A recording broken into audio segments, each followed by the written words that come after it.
Salut tout le monde! Alors aujourd'hui, je suis de retour pour une nouvelle vidéo, la vidéo verte du hashtag Ça va bien aller.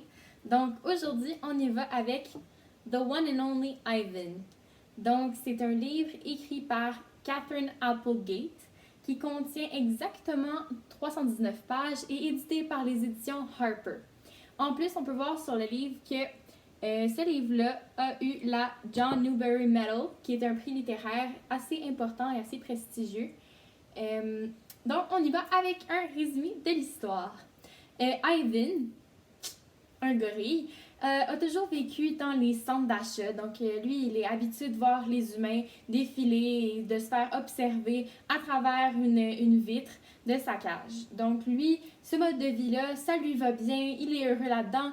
Il se rappelle pas vraiment de sa vie quand il était dans la nature, avec sa famille. Il n'a plus vraiment de souvenirs de ça. Il est là depuis qu'il est bébé. Mais un jour, Ruby, une éléphanto, va arriver dans la vie de Ivan et dans le centre commercial où il est. Et Ruby, elle a été arrachée à sa famille et elle est complètement dévastée par ce changement-là. Elle veut retrouver la liberté, elle veut retrouver la nature, elle s'ennuie beaucoup de sa famille et elle en fait part à Ivan.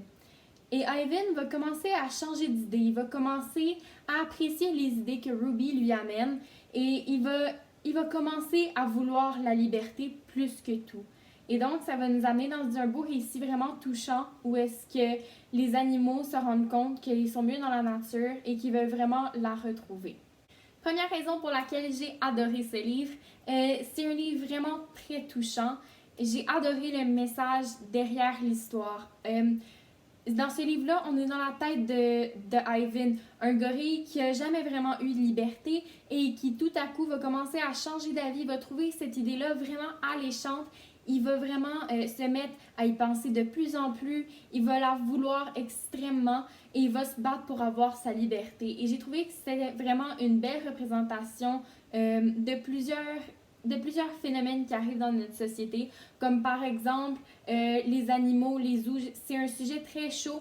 Est-ce que les zoos devraient exister, oui ou non? C'est de l'abus envers les animaux. Les animaux sont bien traités. C'est mieux pour eux. Il y a plein de questions qui se posent sur ce sujet et j'ai trouvé que ce livre-là en parlait vraiment très bien parce qu'on se met justement dans la tête des animaux et j'ai trouvé que c'était vraiment très intéressant de voir comment ça allait arriver.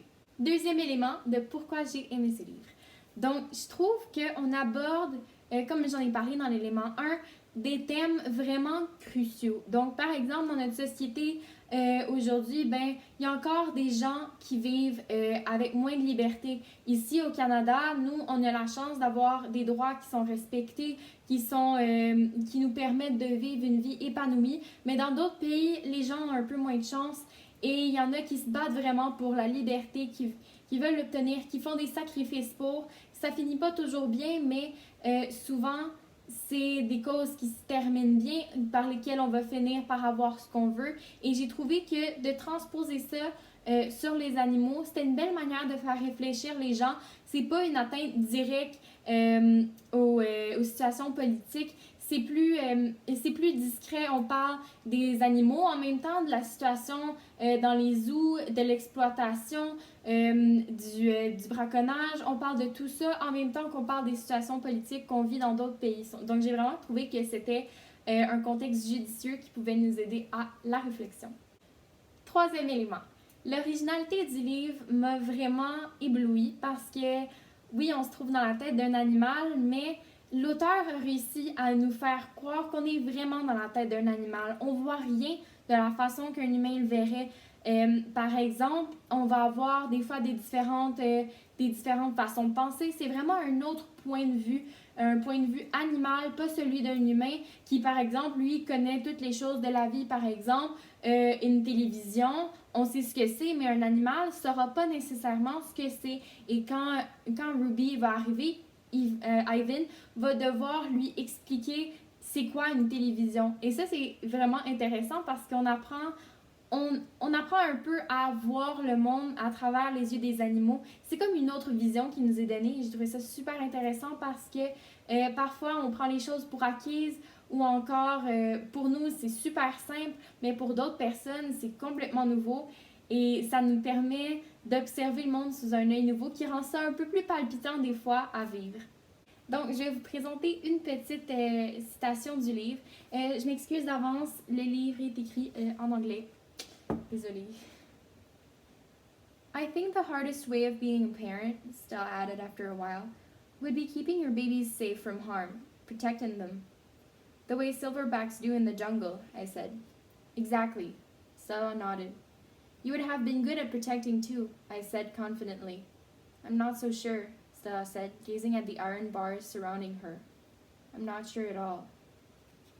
Donc, je trouvais ça touchant comme citation. Comme vous pouvez voir, c'est un peu intriguant quand vous connaissez pas le contexte. Mais surtout à la fin, qu'on apprend que Stella est dans une cage avec des barres de métal, c'est vraiment... ça fait un peu réfléchir, c'est touchant, c'est attristant parce que si nous, on était dans une cage de métal, eh bien, on se sentirait peut-être un peu de la même manière. Donc, c'est déjà tout pour aujourd'hui. J'espère que vous avez vraiment aimé le livre que je vous ai présenté. Personnellement, c'est probablement dans mes livres favoris. C'est vraiment un bon livre, super touchant, avec des animaux. C'est trop cute. Donc, je vous le recommande fortement. Et j'espère que vous avez aimé la vidéo. N'hésitez pas à laisser un like, un commentaire, à vous abonner, à activer la cloche pour les notifications. Bye!